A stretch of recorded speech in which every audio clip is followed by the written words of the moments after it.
1960s music saw an explosion in creative songwriting, particularly in pop, and it set the stage for anybody who wanted to perform. And young people of all ages were throwing in their hat in the ring, and the Cowsills were one of these groups. We're going to look at their body of work here on Pop Goes the 60s. Tune it right and make the music flow. Give me a head with hair, long, beautiful hair. Shadow the flow. Oh, I don't know just why she simply caught my eye. I need a friend. I need a friend. Not just the one that I talk to. You take a postmark, Lakewood Drive, and you keep on riding till you're out of the city. Love American style. That's me and you. Formed by two brothers in Newport, Rhode Island in 1964, Bill and Bob Cowsill, aged 16 and 15, got a bad case of Beatlemania and had taught themselves how to play guitar. It wasn't long before their father suggested that their younger brothers Barry and John join the band. And once their father, Bud Cowsill, retired from the Navy, he began to manage them full-time. One of their first gigs was at Bannister's Wharf in Newport, and the Cowsills honed their harmonies and playing. They were good enough to attract interest from a small label called Joda, which was more of an R&B label. This was owned by Johnny Nash, and they recorded two excellent folk rock songs for the first single.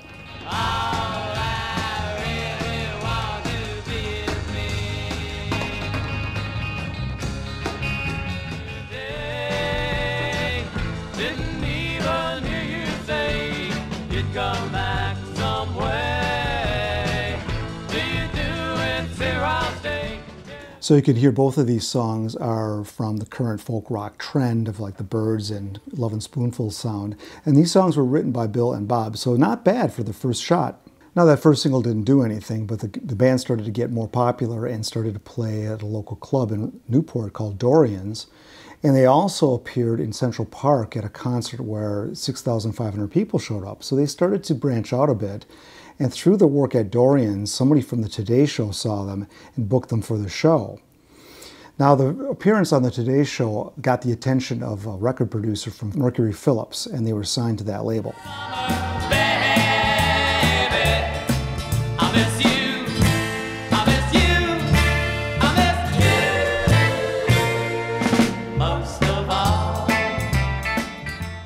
Most of All was released in 1966 and made its way onto the Bubbling Underchart at number 118. It did better in Canada at number 81, so it looked like this band was on its way. Now this 45 came out with a picture sleeve, and on the back of the sleeve, here's how they promoted the band. They said, "The Cowsills is the real name, not merely some kooky term thought up as a clever name for a new rock group.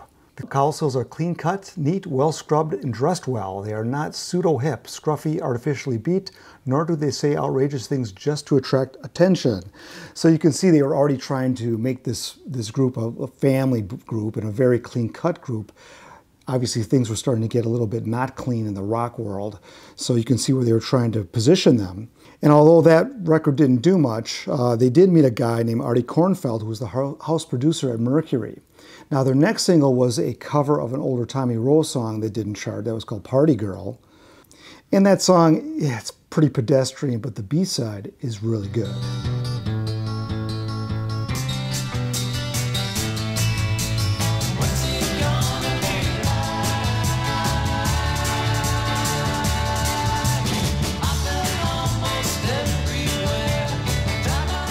What's It Gonna Be Like is still in that folk rock vein, but it's a little bit darker and more introspective. You can tell Bill and Bob's writing was getting more advanced with each single that they wrote.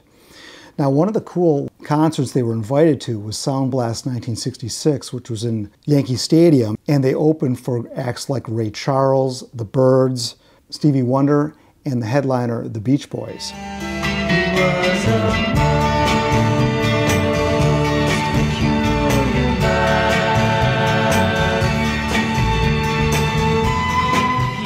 Now, they were pretty comfortable doing folk rock songs at this point in their career, and they did a cover of Simon & Garfunkel's The Most Peculiar Man, which probably didn't fit them very well. That's not an easy song to cover, but the B-side, Could It Be Let Me Know, which is original by Artie Kornfeld and Steve Duboff, is a pretty good song, and I think it's notable. It mentions the term psychedelically speaking. So this term psychedelic was somewhat of a new term, especially on record, and the Cowsills were one of the first to use it. I can tell that the little boy is gone. Psychedelically speaking, done something to my mind. Now this song is, I think, on par with some of the stuff being written for the Monkees, and Duboff and Kornfeld had just had a big hit with the song called Pied Piper by Crispin St. Peters. Hey, come on, baby, follow me. I'm the Pied Piper. Follow me. Artie Kornfeld and Steve Duboff thought they had a follow-up hit to Pied Piper, and that was the song The Rain in the Park and Other Things. And they really felt that the Cowsills would be a great band to cover this track. So this is how they approached MGM, and Kornfeld, having a hit on his hands, really pitched the band and got them to sign a contract with MGM. At this point, the Cowsills were a four-piece band, and they started to record as a four-piece band, but somewhere along the line, either it was Bud Cowsill or MGM or a combination of both, they thought adding the mother was a good idea. Now, I'm not quite sure how they found out she could sing, because she could sing, but they were already thinking of the angle of selling this as a clean-cut family, which was not really what the boys wanted, but they re-recorded some of the song, The Rain in the Park and Other Things, with their mother and released it.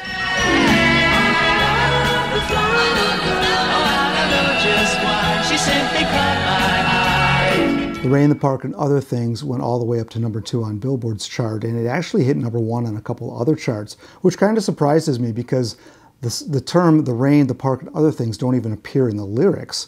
Most people call it The Flower Girl or something like that, which probably would have been a better title. Nonetheless, it was a hit. So what do you do when you have a hit? You record an album. So here's their first album. And you can see the mothers here in the window. And this is produced by Artie Kornfeld. And MGM always, very odd label. I could never understand this label, but in this case, they often did nice gatefolds and really spent some money on the packaging. Here you have the whole family eating white bread and drinking milk. Doesn't get more white bread than that, does it? And in the back, nice photos here. So this album actually had several originals on it that were written by Bob and Bill.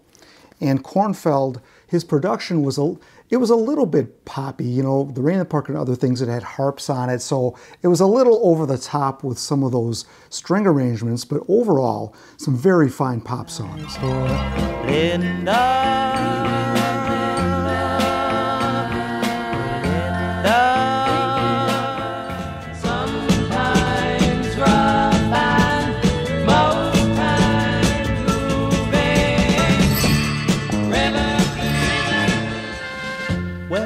That someone's told you how to live. How can I make you see? How can I make you see? Those first songs were written by Bill and Bob with help from Artie Kornfeld. And you can see they had a gift for a good pop song. And one song that was not released as a single that would have made a good single is That's My Time. Anytime I'm with you, that's my time of the day. So this album hit #31 on the Billboard album chart, which is a really good start for a new band. With a successful single and album, Mercury, their old label, released a compilation of some of their earlier singles on this album called The Cowsills plus the Lincoln Park Zoo. They didn't have enough songs to actually make an album up, so there's a group called the Lincoln Park Zoo that had 2 tracks on here. This is kind of a nice place to get some of those early singles if you're looking for them. Now, in '67, obviously the place to be was Ed Sullivan, and of course they got signed to Ed Sullivan. Talk about some great family entertainment here, having an actual family perform. They did one appearance, and the second appearance, which was later in 1967, there were some issues because the father, Bud Cowsill, made a big stink when there was some kind of technical problem or glitch on the show. They were signed to do as many as 10 appearances on the Sullivan Show, but that became their last appearance there. There was talk of the Cowsills being a summer replacement show for the Carol Burnett show, and that dried up. You know, Bud was developing a bad reputation in the business, and that was attributed to his antics behind the scenes. Now, inside the family circle, Bud was already difficult, and he was an abusive father mentally and physically, and as far as the public knew, this was just one big happy family, but behind the scenes it was something different altogether. The image of this perfect family that the Cowsills were presented as got a little bit of a kickstart here by adding another group member. So MGM, I don't know whose idea this was, but the little sister Susan was added to the group. Now, she was only 8 years old, so there's not much she can contribute vocally, I suppose, or instrumentally, but image-wise, it just made it look even more like a family. And to bring a little girl in, you know, the cute angle, I thought, you know, MGM really liked that. So they began to work on their next album, and the first single was called We Can Fly. See how the morning mist can hide us away. Hide us away. Another day is so much fun. So not as big a hit as their last single, but still a great song, and they started recording their next album. Now, by this next album, Bill and Bob were already starting to mature as songwriters, and even the instrumentation on this record, which is called We Can Fly, it sounds like at least Bill and Bob are playing on it. It doesn't sound as slick as the first record, and the originals on here are very good. Gray sunny day, somebody must be rooting. Same old thing, I could cry.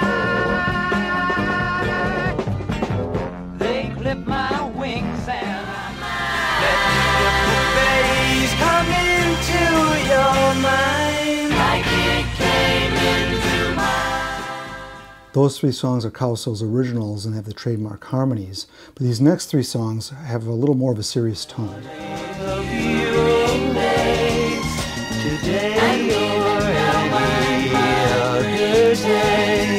It's a time, set up early. We all know you, Mr. Friend. Yes, we know you. Hey, I need a friend. Not just the one that I talk to, but I might have indoors I can walk.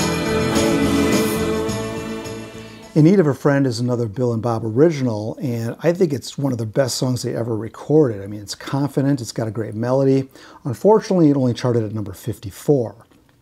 We Can Fly is a really good sounding record. It was recorded on an 8-track, and I think it's a little bit edgier than their first album. Part of that has to do with the firing of Artie Kornfeld. So the producer Artie got fired by Bud Cowsill, and Bud was kind of assuming the role of Murray Wilson from the Beach Boys. And the thing about the Beach Boys is they were a little bit older, and they ended up firing their father. Well, the Cowsills were a little too young for that, and unfortunately, they lost a good producer, but Bill and Bob produced the rest of the album themselves. And Artie Kornfeld went on to produce the Woodstock Festival later in 1969. So clearly this image is going after the youth market. We've got little Susan here out in front at this amusement park.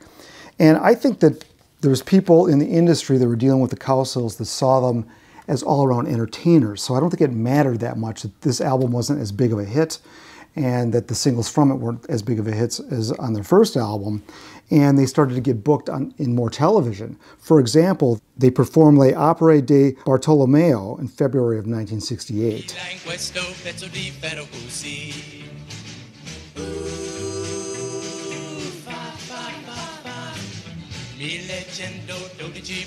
So in addition to them singing in Italian on stage, they also had their own comic book, and they also had their own television special called A Family Thing in November of '68 on NBC, and this was starring Buddy Ebsen. That's Bill, he's the oldest. Okay. And that's Bob, next in line. Mom, have you seen my belt? Have you looked around your waist? That's Susan, she's the baby of the family. I am not a baby. And that's young Barry, who hates wearing ties. Now, despite the squeaky clean family image that you saw of them on television, they still were developing a good reputation for very good harmonies and excellent songwriting. So they were looking at doing their next album, and that's this one here, Captain Sad and his Ship of Fools. Now, one of the things that you might notice here is we have another brother added to this album, and it is Paul Cowsill. Now, there were two other brothers up to this point that weren't in the band. Paul was one of them. He was 16, and Dick, who was Bob Cowsill's twin, he was about 19. And Paul was added on keyboard, and Dick was not allowed to be in the band, and Dick was one of these guys, he really clashed with his father more than any other of the siblings, and the father did not want him in the band.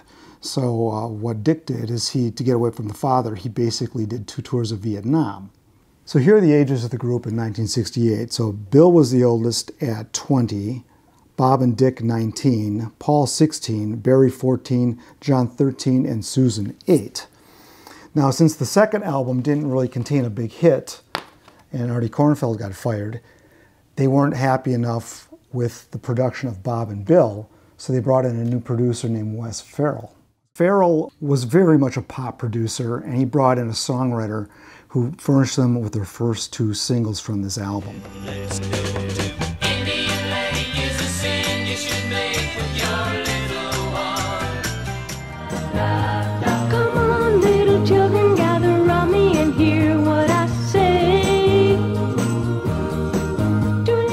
Both of those singles were written by Tony Romeo, and Indian Lake went to number 10. So here they are back in the top 10.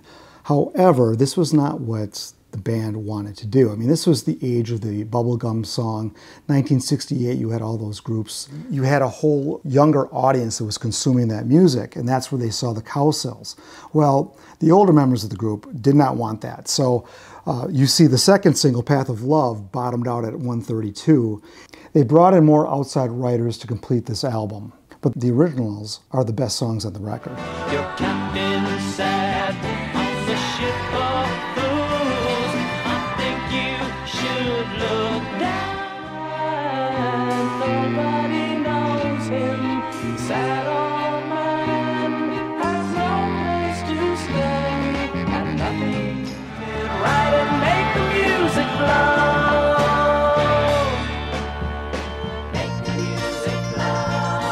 Every blazing sun with green snow. So this is what happens to bands when they don't have a hit. I mean, the same exact thing happened to the Association. They had a very big first album with 2 giant hits on it.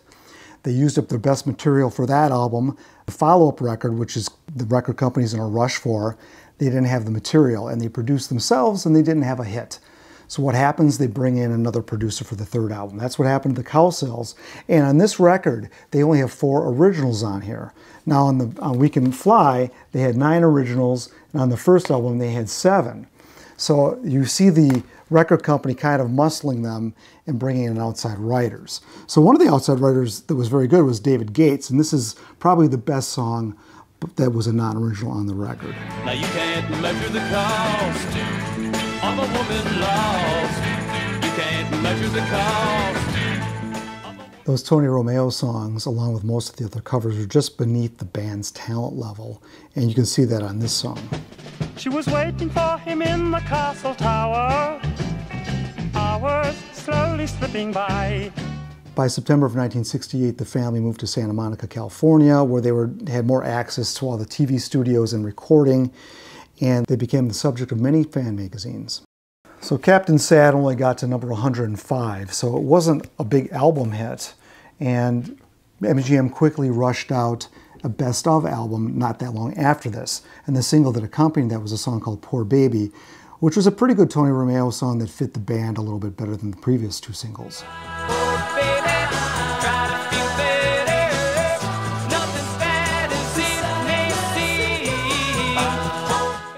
Now with those last 2 album releases, Captain Sad and then the best of, the band wasn't paying as much attention or giving as much time to their studio work. They were doing a lot of other projects. So one of those was doing the song for the film, The Impossible Years. Impossible years for you, not for me. Impossible years. If you would only see, there ain't nothing you can do to change me. You don't have to. The Cowsills also got signed as spokespersons by the National Dairy Association to promote, you guessed it, milk.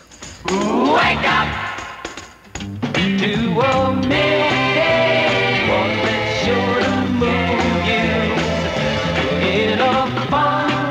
The band actually cut 4 songs for this milk campaign, and the songs were available on a mail-in-order EP.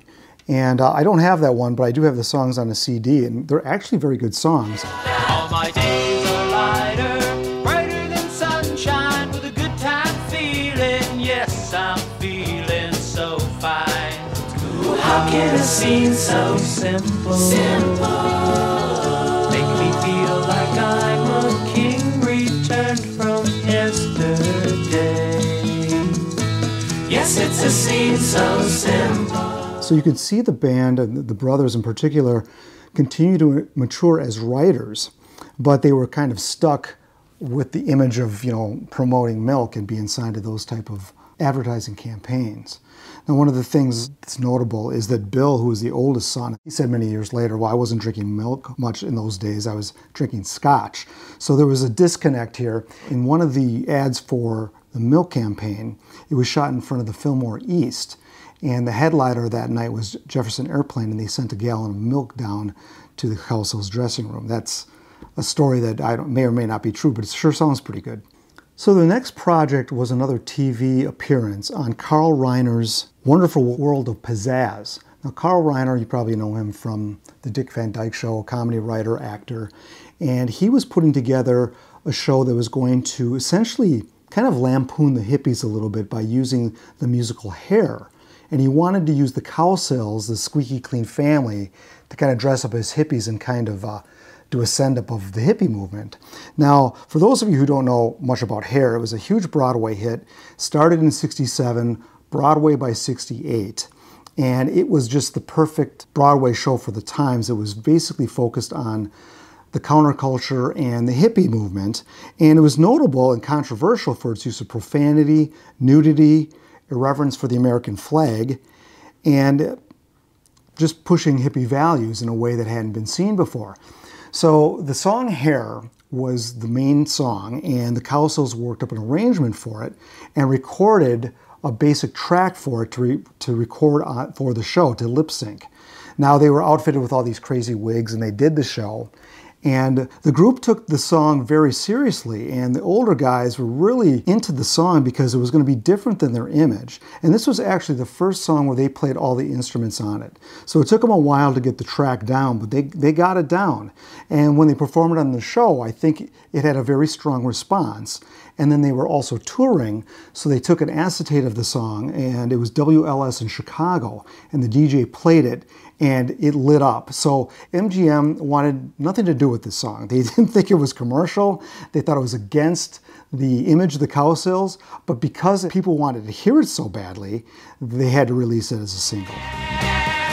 Throw it, show it, long as I can grow it. Now, Hair went to #2 on Billboard and #1 in some markets, and you could tell the band really embraced this and really enjoyed doing it, put a lot of heart into it, which is probably why it did so well. They didn't have another studio album planned. I think they were already thinking of a live album, but having just released a best of, they couldn't do a live album with their hits. So the live album was going to be a collection of cover songs. But since Hair was such a big hit, they put the single Hair, the studio version, as the first song to lead off the Cowsills in concert.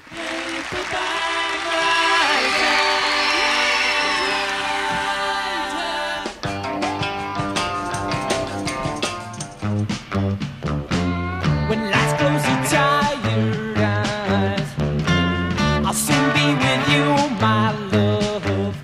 The success of Hair caught MGM off guard, so the addition of it to this album really made this a big hit, and this album became their biggest seller. Now, the covers are a little bit weak, but there's a couple good ones on here as well. And they continue to do covers, not just in concert, but on television too. Monday is here to stay.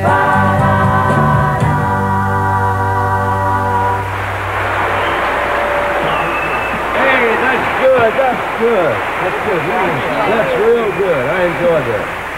Very good. Hey, I think you're about the most talented family I ever met, really. Other television opportunities presented themselves, such as doing the theme song for Love American Style. And in this land of hopes and dreams, my love, all that I hope for. all these television appearances led to a very big opportunity for them. And Screen Gems, who had produced The Monkees, floated out possibly having a TV show based on the Cowsills. And initially it was for them to appear and play themselves in a show. And this was to become the Partridge Family. Now, one of the things that ended up happening is that once television producers and writers got involved, they didn't want Barbara Cowsill, the mom, to be in it. They had an idea for an actual actress, singer-actress, which ended up being Shirley Jones eventually. Well, Bud Cowsill balked at this whole idea, and this whole thing just fell apart. And obviously the Cowsills had nothing to do with the show going forward, that came out the following fall. Now it's interesting that once Shirley Jones was hired and David Cassidy, the actual show didn't have a father in it, so the father was written out to be replaced by manager Reuben Kincaid. Now around this time, another single was needed, and hoping lightning would strike twice, MGM okayed this very odd single for the band to do called The Prophecy of Daniel and John the Divine.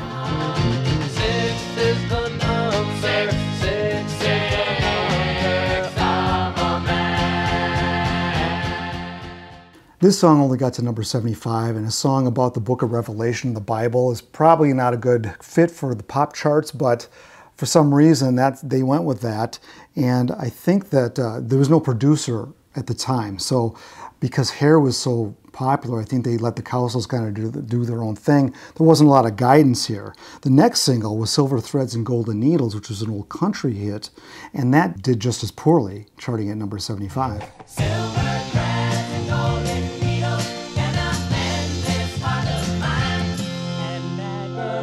Now it's interesting that both of those singles, though they only charted at around 74 and 75, they actually charted way higher on the easy listening chart. Now the Cowsills I thought would be more geared toward the pop charts to younger people.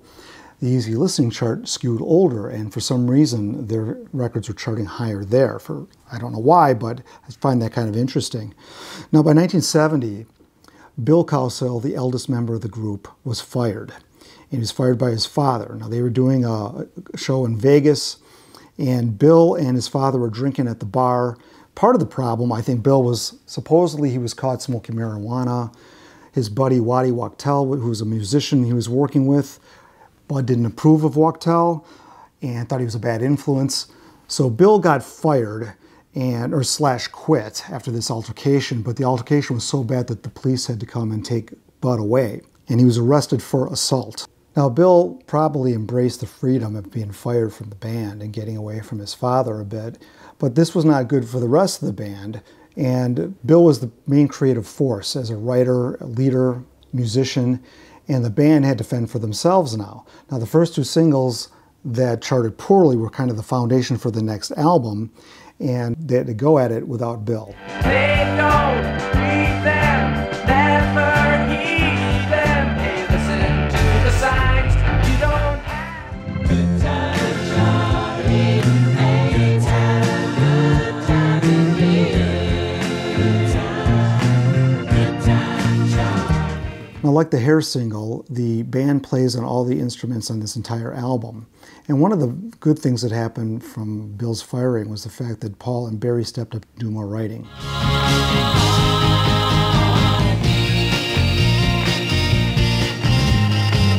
Try to hold back all your tears and don't look back, baby, don't look back. Now, as the group honed their harmonies, they were very much inspired by the first Crosby, Stills and Nash album, and you can tell some of these songs. When I see her with all her friends in town,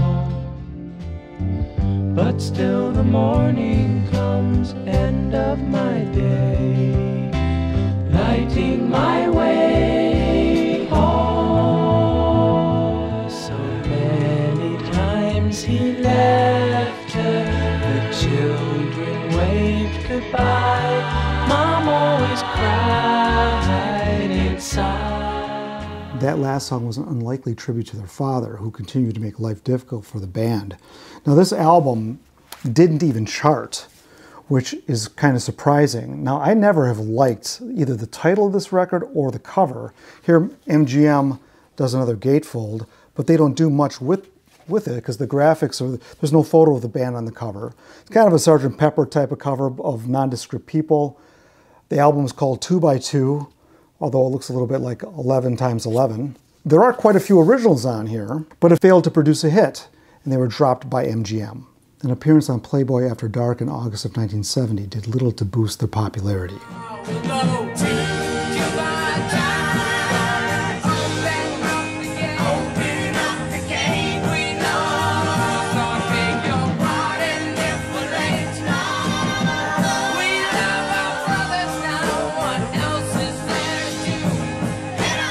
Having been dropped by MGM, they signed with London Records, and their next single was released in 1971. Finally on my side. You're finally on my time. You're finally on my side. On My Side is a pretty good song, but it only made number 108 on the chart. And the album of the same name is a pretty good album. It's got a good rock feel to it, but also kind of a country flavor as well. Was a time we cried. Never rambled blindly through the forest until I stood before.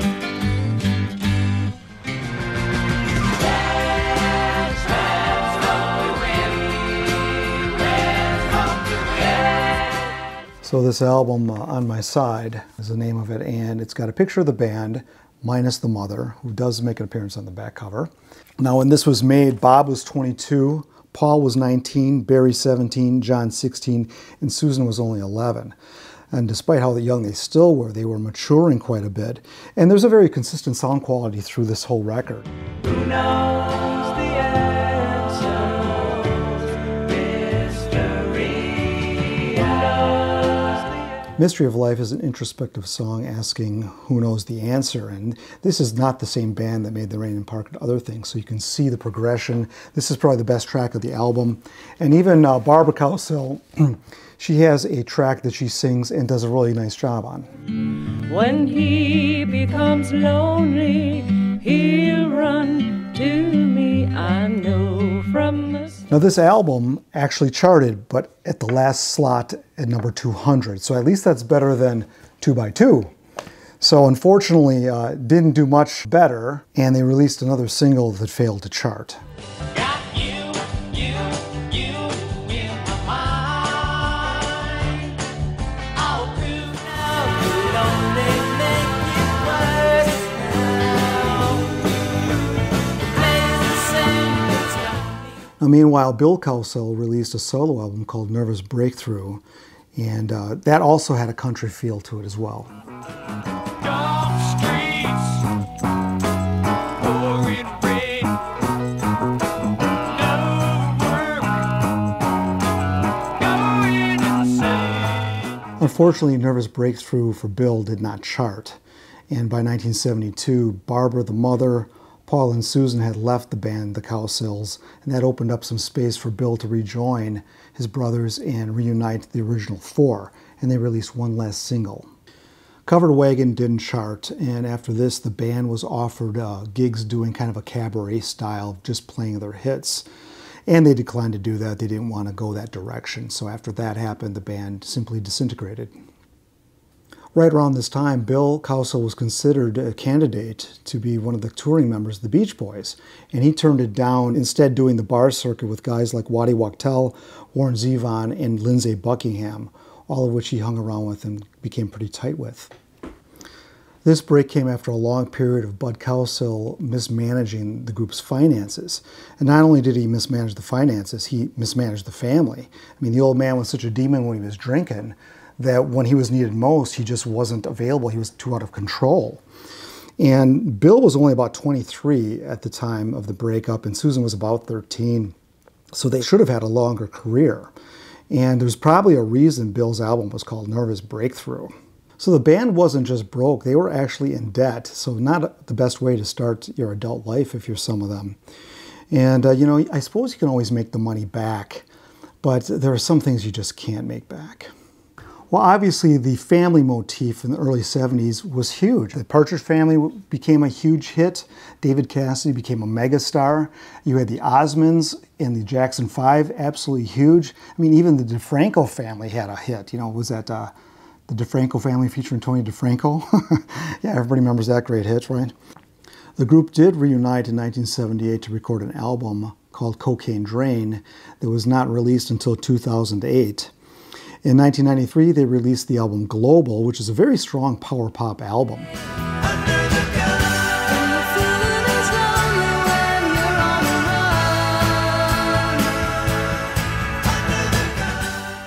In 2010, family band The Cowsills Story was released, and it was a documentary that focused more on the family dynamics and the difficulties within that, and I would highly recommend that. John Cowsill just finished 20 years touring with the Beach Boys, and the other Cowsills, which is consisted now of Bob, Paul, and Susan, released an album 22 called Rhythm of the World. The band still tours despite the death of three brothers, that being Bill, Barry, and Dick. And you may see them coming to your town this summer. Anyway, that is my history on the Cowsills. I hope you enjoyed it. I had a good time doing this one. I've always been a big fan of their music. And if you like the work I do, please try supporting me on Patreon. I also have some very nice merchandise that I'm using today. I'll leave those links below. And you're going to see another great band here on Pop Goes the 60s.